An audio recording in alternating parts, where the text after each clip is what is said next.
It's football season in Pittsburgh, and we know you can't get enough.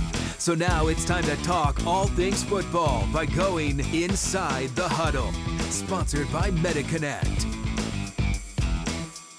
All right, welcome inside our K2K TV studios for Inside the Huddle. I'm your host, Rich Walsh, along with our Steelers insider, Jerry Dulac. You can catch us both every week before every game on our pregame show, Steelers Kickoff on Sundays. Today, we are taking you inside the locker room, plus get a good look at this week's opponent, the Denver Broncos, with Cassidy Wood a little later in the show. But, Jerry, I'm going to start with the QB situation. It appears it will be Justin Fields for the second straight week.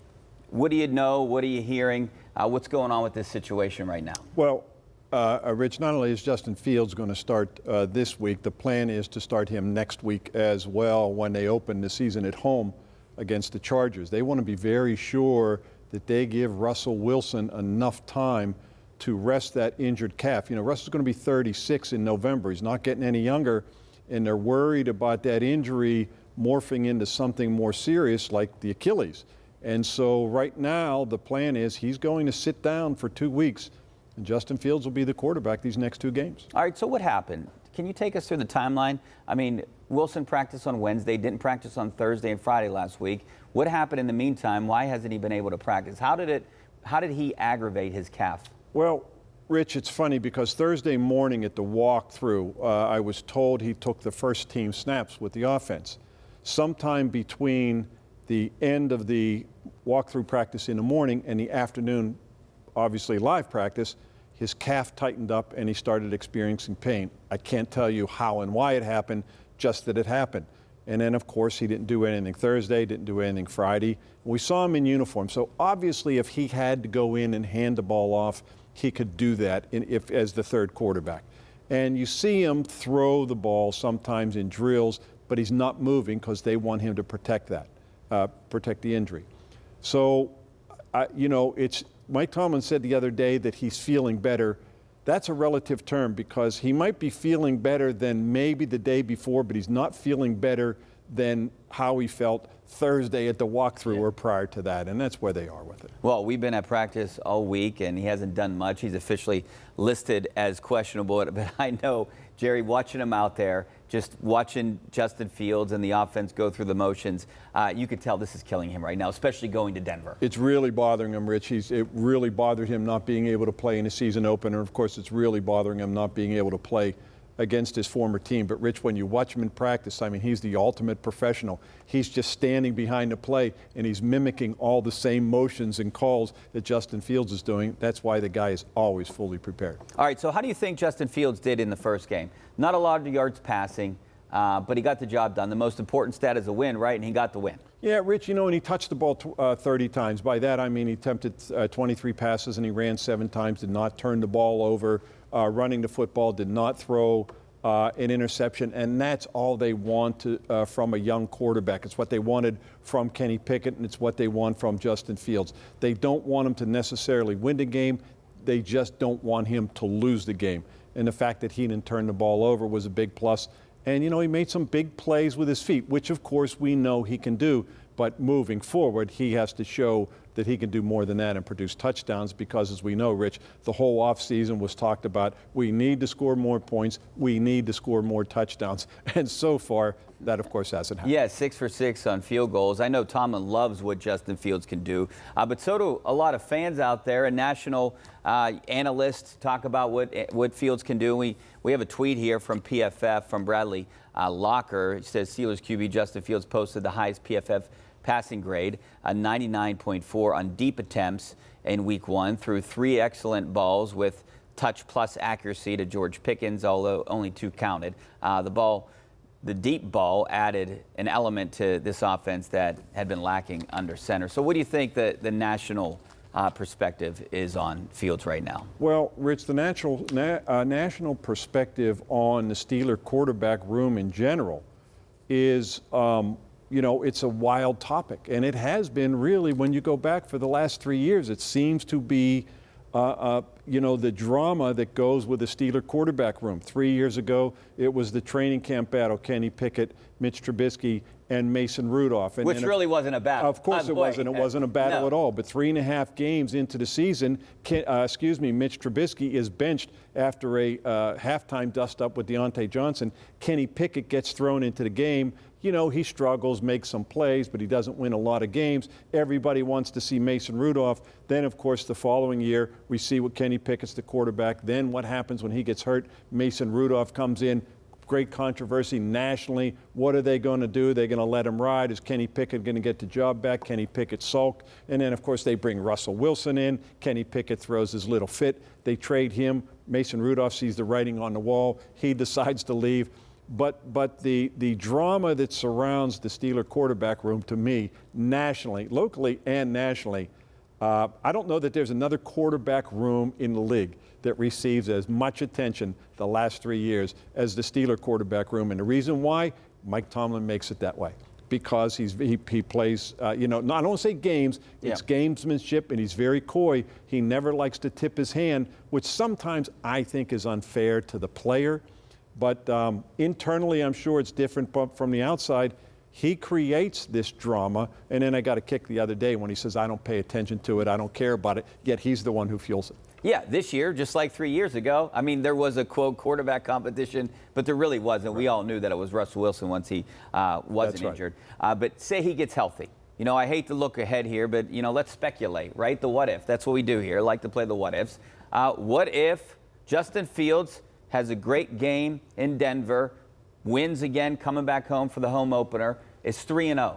What do you do at that point? I think it depends. It depends on how the offense is performing. I don't think this is a Mason Rudolph situation where Kenny Pickett was hurt and Mason Rudolph comes in 34 points, 31 points. All of a sudden, the offense that stunk all year is clicking like it looks like a big-time offense. There was no way they were going to go backward. Of course, that's what ticked off Kenny Pickett. So I honestly don't know what's going to happen, but if I had to guess, even though Russell Wilson is the quarterback, I think he would ride the hot hand as long as he could. And the second it didn't work out that way, give him the yank. Yeah, that's what I think it would too. So new offense. One question before we go to break here. New offense, new quarterback, new offensive coordinator. But it looked like the same old offense. I mean, Justin Fields just went to the side, nothing over the middle there. Is that what we're going to continue to see, this kind of offense again this year? And talking a little bit about slow starts. And it seems like the same subjects at the beginning of this year, too. Well, he did connect on those three deep passes, although one was an offensive pass interference. Look, Arthur Smith is an experienced offensive coordinator. Even though what we saw Sunday was what we watched all of last year, not a lot of points, no touchdowns, T.J. Watt dominating the game, and the Steelers win ugly. Mm-hmm. But what we're seeing in week 1 will not be what we're seeing in week 10 in Arthur Smith's offense. So it's just going to take a little bit of time, even though the first game looked like what we saw last year. All right, speaking of time, we got to hit a break here. When we come back, we'll talk a little bit more about the offense. Do they need a second receiver? And a little bit about T.J. Watt and go more in depth on this defense. That's all coming up next. Stay right there. Pittsburgh, you deserve the best. Join tens of thousands of your neighbors and find the right Medicare plan that works best for you. Call us today at 1-888-484-6334 or visit us at MediConnectInsurance.com. Pittsburgh, you deserve the best. Join tens of thousands of your neighbors and find the right Medicare plan that works best for you. Call us today at 1-888-484-6334 or visit us at MediConnectInsurance.com. All right, welcome back to Inside the Huddle. I'm Rich Walsh, joined by Jerry Dulac, our Steelers insider. Cassidy Wood will join us a little bit later to talk about the Denver Broncos, but now I want to get into the Steelers defense a little bit. Jerry, can they win this way? Is this a good way to win for them right now? Rich, Mike Tomlin's very comfortable winning that way. He's very comfortable playing low-scoring games. I'm convinced that they could bring in Sid Gilman as the offensive coordinator, and they'll still play, 19-17, 17-14 ball games, because that's the way Mike Tomlin likes to believe. Control the ball, don't turn it over, and try and win with your defense. The big plus here, too, look, we all know they have T.J. Watt, and we saw not what he means to this defense, we saw what T.J. Watt does in games like that. T.J. Watt is made for games like that, and he just took the game over. But you saw big plays by two newcomers, Deshaun Elliott, who I really like at strong safety, and Dante Jackson at corner. Their cornerback position paired with Joey Porter, much improved over last year. So now you throw in Patrick Queen. I love people say, where was Patrick Queen? Do not worry about Patrick Queen. That's the last guy you have to worry about. And then you see Peyton Wilson, the rookie fourth-round pick, splitting snaps with the Landon Roberts because of the Falcons scheme. 24 snaps, the Landon Roberts had 23. They had no qualms or reservations whatsoever playing this kid, and he was all over the field. He's a big man who can run. He doesn't look big, but he's a 6'3", 240-plus guy who runs a 4.43. And he played very well the other day, so you're going to see more of him. And I think, you know, they kept Cam Hayward out on third downs. They let him play first and second. Played 35 snaps, I believe. But going forward, of course, that will change. But Cam looked very good against the run. So I think they've improved their defense throughout. And I'm not going to call them an elite defense, but I certainly think based on what we saw already and based on the moves they made and in training camp, they are a better defense than last year. Yeah, and one of the reasons they're a better defense, you would think, because of Patrick Queen. They were definitely elite on Sunday in Atlanta. Patrick Queen might not have been at his best, but like you said, it's the first game. He has to get acclimated with this team right now, and maybe he had a bad game, but I don't think it's going to stay that way. I don't think he had a bad game. You just didn't notice him on the field, I guess, like people thought. I think they thought you were going to notice him the way you noticed T.J. Watt. And but I mean, Patrick Queen is a big-time player. He was the biggest free agent out on the market at his position. The Steelers went out and gave him the largest contract they've ever gave a free agent. And so, yeah, I don't think there's any question he's going to improve this defense in the middle. And that's an area where it's been a revolving door since Ryan Shazier's unfortunate career-ending injury. They just kept bringing in guy after guy at that position, none the caliber of this guy. You brought up the secondary, Deshaun Elliott and Dante Jackson. Were you surprised with Dante Jackson? Not at all. What he was able to do there? Let me say this. I think he is better than what people thought when they traded Dante Johnson, and that is a big loss to that receiving room, which I know we're going to talk about. But the Steelers really liked this guy, and they liked him when he came out. And you saw what happened after that pick. Yeah, I know he dropped one early, but he made up for it with the other one, and you saw his speed. And that's why I say that cornerback position, the two starters, big upgrade over what they had last year, and same with Deshaun Elliott at strong safety. Yeah, big you can see upgrade. With the Pro Football Focus grades. I mean, this is how they graded him out. I don't know how you graded him out, but I thought Dante Jackson should be a little bit higher than 56.4. Yeah, I don't understand what their grading system is, and I never do, and I hate to say it's why I don't pay too much attention to it. I let the coaches tell me what they think, because I think they know a little bit more. I know one thing that I've asked a lot of the players this first week, and it seems to be the case with me because I know a lot of the offensive guys have said it. Do you think early in the season defenses are ahead of offenses just because of the way the preseason is set up now, and you see a lot of the stars on offense? Well, you also see it on defense, too, that don't play. And obviously, offenses are very vanilla in preseason. Rich, if I'm not mistaken, I think they always say in baseball that the pitching's ahead of the hitting early in the year, and I think it's the same thing.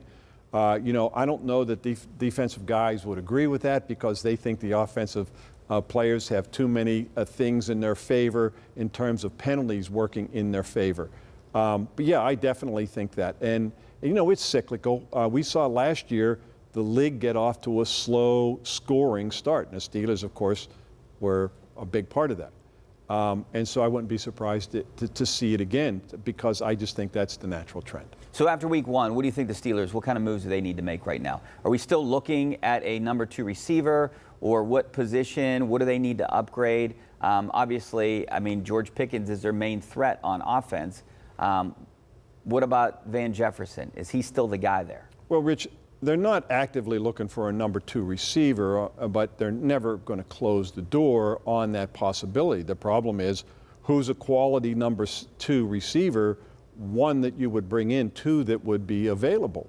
And I think we saw the other day in Atlanta what the deficiency is going to be, why they need a number 2 receiver. I think Van Jefferson is a nice 3 receiver. I don't think he's a 2 receiver.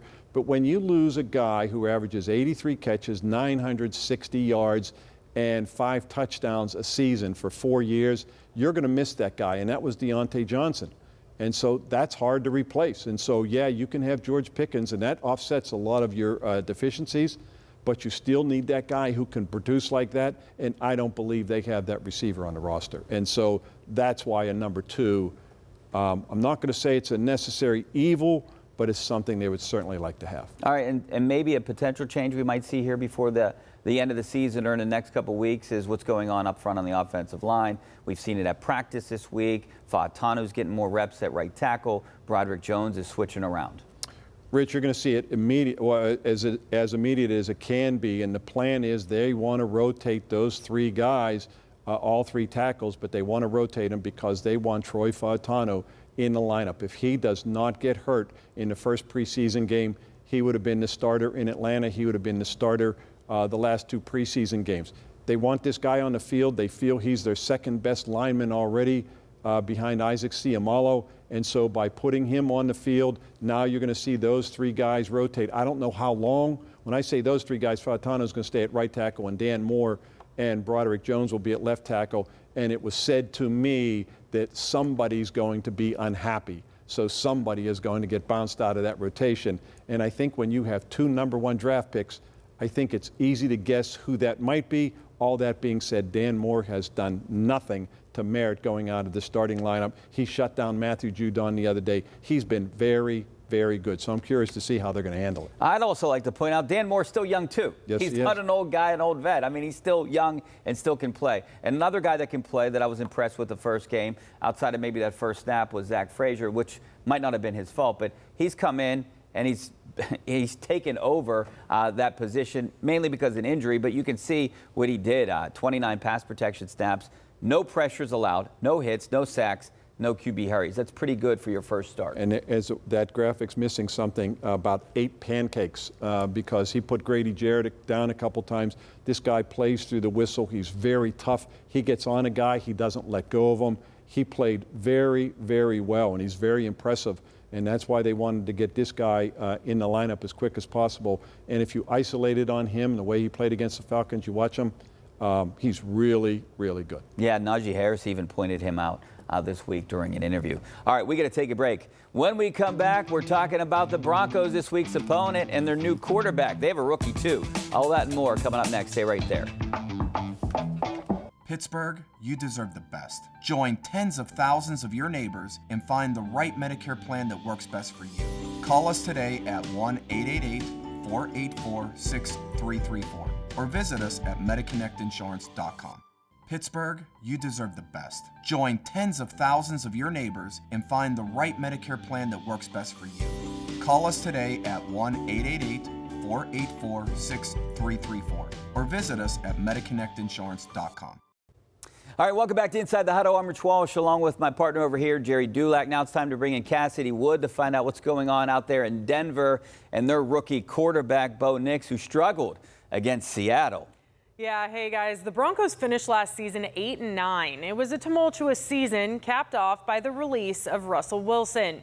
Head coach Sean Payton used the number 12 overall pick in this year's draft to get Bo Nix, the quarterback from Oregon, who Payton believes can be Denver's new franchise QB. In Nix's debut last week against Seattle, he went 26 of 42 for 138 yards, no touchdowns, and 2 interceptions, losing to the Seahawks 26-20. Nix said this week there were learning lessons in that game, and he did seem like he got more comfortable as the game went on, engineering a 7-play, 54-yard drive with just over 2 minutes left to cut that deficit to 6. That touchdown was scored off of a scramble. Nix did use his legs quite a bit, finishing that game as the rushing leader with 35 yards on 5 carries. As for the defensive side, last year, the Broncos finished 30th in the league in rush defense and was in the bottom half of the league for pass defense. They made some moves this offseason, adding to that defensive line, and last week they snagged a sack and an interception. Another note, though, Steelers head coach Mike Tomlin is 25-6 against rookie quarterbacks, which is 3rd best in the NFL. Rich and Jerry, back to you. All right, thanks a lot, Cassidy. Obviously, we've been around a long time for those performances against rookie quarterbacks. Some longer than others. Yeah, a little bit. But I've seen some of them. Jerry, what I do want to ask is I'm interested in this week. Patrick Surtain, he shadowed DK Metcalf last week. Do you think he's going to do the same thing with George Pickens? I don't think there's any doubt, Rich, and that record that Cassidy referenced, 25-6, Mike Tomlin, I will point out that a lot of that was when Dick LeBeau was the defensive coordinator, and his record against rookie quarterbacks was even better. But yes, and Mike Tomlin spoke effusively this week about Patrick Surtain. I think he said he's never seen a corner come out who was more NFL ready than that guy.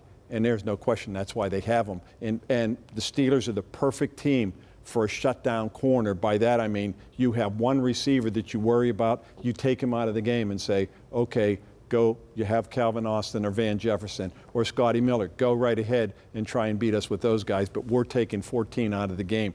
So a corner like Patrick Surtain is, like I said, the Steelers are the perfect team for a corner like that. You take away 14, I'm going after 88 all day long against this team. That would be my game plan. But they know more than we do. So, all right, we got to take a break. Coming up next, we're going to talk our predictions. What's going to happen in Denver on Sunday? Stay right there. Pittsburgh, you deserve the best. Join tens of thousands of your neighbors and find the right Medicare plan that works best for you. Call us today at 1-888-484-6334 or visit us at MediConnectInsurance.com. Pittsburgh, you deserve the best. Join tens of thousands of your neighbors and find the right Medicare plan that works best for you. Call us today at 1-888-484-6334 or visit us at MediConnectInsurance.com. All right, welcome back to Inside the Huddle. Now it's prediction time. And, Jerry, I'm going to start with you. How do you think the Steelers win this game? Do they win this game? Well, it's a road game, Rich, against a team that doesn't score a lot of points. So unless the Steelers all of a sudden get explosive with their offense, points are going to be at a premium again. And so to me, I think it's going to be very similar to what we saw last week. Don't turn the ball over, play cautiously. You don't have to use your defense because the Broncos aren't exactly a team that's going to scare you offensively. So I think it's going to be another low-scoring game. I expect the Steelers to win about 20-13. I think they'll put up a touchdown or two, but I think it's the same game plan. Don't turn it over, play defense. Is there any hope that the Steelers explode on offense this week? I know Najee Harris kind of indicated maybe it could happen.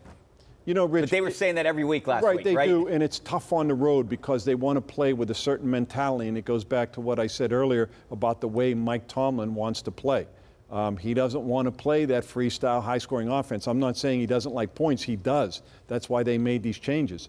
But he's very comfortable playing, a game that's going to be, under the Las Vegas line. Yeah, I would almost parrot what you said. I like 20-16. I think the Steelers do win this game. It's definitely going to be a close, low-scoring affair. There's no question about it. All right. Well, thanks for watching our season debut of Inside the Huddle. I'm Rich Walsh. That's Jerry Dulac.